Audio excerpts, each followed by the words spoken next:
Students, अध्याय 2 में आगे बढ़ते हुए अब हम अपने नोट्स का 5वां क्वेश्चन समझेंगे, जो कि बहुत आईएमपी क्वेश्चन है। परीक्षा में कई बार पूछा गया है। अम्ल और क्षार में 5 अंतर। और ये जो क्वेश्चन है आपको अच्छे से वैसे तो याद ही है, क्योंकि मैंने अम्ल के बारे में भी आपको पढ़ा दिया है और क्षार के बारे में भी आपको पढ़ा दिया है। और अगर आप प्लेलिस्ट से पढ़ रहे हैं तो निश्चित ही आप अम्ल और क्षार के बारे में जानकारी रखते होंगे। अब अगर ये अंतर आ जाता है तो बेसिकली अंतर तो देखो मैंने लिख रखा है, लेकिन ये जो अंतर है ये याद कैसे होगा? ये तो नोट्स में लिखा है और नोट्स भी आपके पास हैं, लेकिन ये जो अंतर है वो याद कैसे करेंगे? ये तो लिखा है ना, तो किस तरीके से याद करेंगे? तो वही है जो हमने विशेषताएं या गुण पढ़ा है, उन्हीं को हमें यहाँ पे डिवाइड कर देना है। जैसे एक तरफ आप लिखोगे अम्ल, देखो बिल्कुल जीरो से समझो।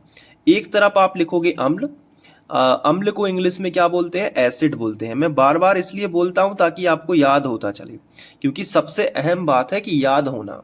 और इस तरफ क्या लिख लोगे आप? क्षार लिख लोगे। और क्षार को आप इंग्लिश में क्या बोलते हो बताओ? क्षार को बोलते हो बेस, BASE। ये हो गया अम्ल और ये हो गया क्षार। अब इनके बीच में आपको विशेषताएं लिखनी है या इनके गुण लिखने हैं। तो पहला तो आप स्वाद के आधार पे लिख दो। चलो इनका स्वाद बता दो, इनका स्वाद बता दो, तो एक अंतर तो यही हो गया। दूसरा अंतर आप पीएच स्केल के आधार पे लिख दो, जो कि मैंने आपको समझाया हुआ है और यहां पे भी समझाऊंगा। पीएच स्केल के आधार पे आप लिख सकते हैं। तीसरा आप ये लिख सकते हो कि ये जल में घुलकर ये क्या देता है और ये क्या देता है। तो 3 अंतर तो आपके आसानी से बन जाएंगे। जैसे कि अम्ल स्वाद में कैसे होते हैं, तो आप लिखोगे कि अम्ल स्वाद में खट्टे होते हैं। पहला पॉइंट तो आपको मिल गया। और क्षार स्वाद में कैसे होते हैं, तो आप लिखोगे जो क्षार होते हैं ना वो स्वाद में कड़वे होते हैं और तीखे होते हैं। तो कड़वे या तीखे भी आप लिख सकते हो ऐसे। तो ये आपका पहला पॉइंट। स्वाद के आधार पे आप इनमें डिफरेंस बता सकते हो, अंतर बता सकते हो कि अम्ल जो होते हैं वो स्वाद में खट्टे होते हैं और क्षार जो होते हैं वो स्वाद में कड़वे या तीखे होते हैं। बोलो याद हो जाएगा कि नहीं? अब पीएच स्केल पे आपको पता है कि जो अम्ल होते हैं वो उनका पीएच मान 7 से कैसा होता है? डाउन, यानी कम होता है। यानी कि अम्लों का जो पीएच मान होता है वो 0 और 7 के बीच होता है। और क्षार का जो पीएच मान होता है वो 7 से 14 के बीच होता है। और पीएच स्केल में ये बात अच्छे से मैंने क्लियर करवाई है। ये देखिए, ये पीएच स्केल मैंने आपको समझाया था। तो जिन पदार्थों का कोई स्वाद नहीं होता उनका पीएच मान 7 होता है, और 7 से जितने भी मतलब खट्टे पदार्थ हैं उनको इस तरफ रख दिया गया है, और जो कड़वे और तीखे पदार्थ हैं उनको इस तरफ रख दिया गया है। तो सीधी सी बात है कि 7 से कम अगर किसी का पीएच मान है तो वो अम्ल की कैटेगरी में जाएगा, और 7 से अधिक अगर किसी का पीएच मान है तो वो क्षार की कैटेगरी में जाएगा। तो वही चीज यहां पे है, बिल्कुल क्लियर, कि अम्ल का पीएच मान 0 और 7 के मध्य होता है, जबकि क्षार का पीएच मान 7 और 14 के बीच होता है या मध्य होता है। ये जल में घुलकर अम्ल क्या करते हैं?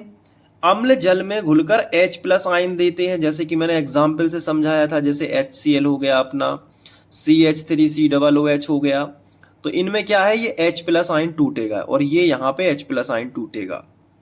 तो इसलिए मैं हमेशा कहता हूं कि आप प्लेलिस्ट से जरूर पढ़िए, ताकि आपको हर एक छोटी बड़ी चीज पहले ही पता रहे, बेसिक आपका स्ट्रॉन्ग रहे, तो आगे के क्वेश्चन आपको समझ में आते चलेंगे। और यहाँ पे आप देखोगे तो ये जो क्षार होते हैं ना, इनमें OH कॉमन रहता है, तो ये जल में घुलकर OH- आयन देते हैं क्षार। तो अम्ल जो है वो जल में घुलकर H+ आयन देते हैं, और क्षार जो है वो जल में घुलकर OH- आयन देते हैं। तो 3 अंतर तो आपके क्लियर हो चुके हैं।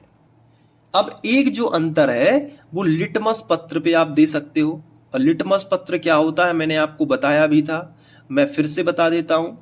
जो लिटमस पत्र होता है ये एक कागज जैसा ही होता है। जैसे ये कागज दिख रहा है ना, ऐसे ही होता है, लेकिन इसके 2 कलर अवेलेबल होते हैं, 2 रंग उपलब्ध होते हैं। कौन कौन से?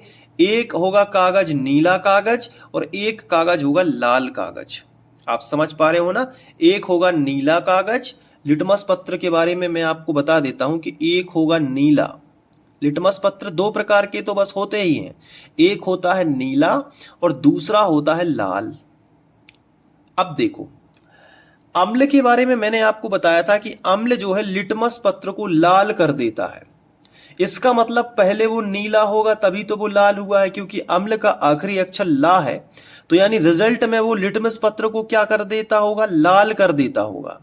इसका मतलब वो पहले नीला होगा। तो इसमें आपको लिखना है कि जो अम्ल होते हैं ना, वो नीले लिटमस को क्या कर देते हैं, लाल कर देते हैं।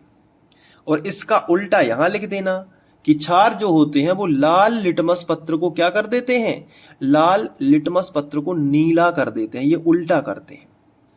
तो ये चीज लिटमस पत्र आपको दो रंग में मिलेंगे, एक होगा नीला, एक होगा लाल। तो अम्ल में नीला लिटमस पत्र डुबोया जाता है जिससे वो लाल हो जाता है, तो पता चलता है कि ये अम्ल है।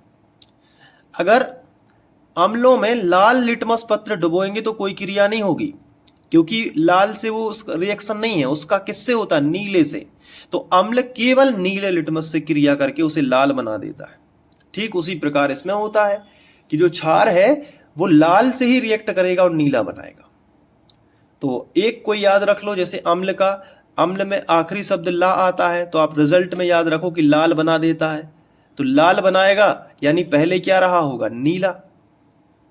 तो बताओ ये अंतर आपको याद हुआ कि नहीं? पहला अंतर आपको याद हुआ कि नहीं? अम्ल स्वाद में खट्टे होते हैं, क्षार स्वाद में कड़वे या तीखे होते हैं। तो ये अंतर हो गया, बहुत बढ़िया। पीएच स्केल के बारे में बता देना कि इनका पीएच मान 0 और 7 के बीच होता है, इनका पीएच मान 7 और 14 के बीच होता है। ये जल में घुलकर H+ आयन देते हैं, ये जल में घुलकर OH- आयन देते हैं। ये नीले लिटमस पत्र को लाल कर देते हैं, ये लाल लिटमस पत्र को नीला कर देते हैं। तो ये हो गया आपके 4 अंतर, कहीं नहीं जाएंगे, 4 अंतर तो आपको याद ही हो गए। तो ये था अम्ल और क्षार में अंतर। आइए अब नोट्स में पढ़ लेते हैं। तो आप देख सकते हो कि नोट्स में ये 5 पॉइंट है। ये आखिरी वाला पॉइंट है कि ये क्षारों को उदासीन कर देते हैं। तो अम्ल है तो क्षार को उदासीन करेगा, और क्षार है तो अम्ल को उदासीन करेगा। तो ये पॉइंट आप खुद से याद कर सकते हो। और ये नोट्स में वही सब कुछ है जो मैंने आपको समझाया है। आप एक बार स्क्रीनशॉट लेके लिख भी सकते हो, और अगर आप चाहो तो ये नोट्स भी ले सकते हो। ये प्रीमियम कंटेंट नोट्स हैं जो मैंने खुद बनाए हुए हैं। और ये नोट्स अगर PDF फॉर्म में अगर आपको चाहिए तो आप मेरे WhatsApp नंबर 9131471072 पे मुझे मैसेज करेंगे, और जैसे ही मुझे मैसेज प्राप्त होगा, इसका मिनिमम प्राइस है 100 रुपीज़। मात्र 100 रुपये में कंप्लीट साइंस के नोट्स आपको मिल जाएंगे। बहुत ही कम कीमत होती है आज के टाइम पे।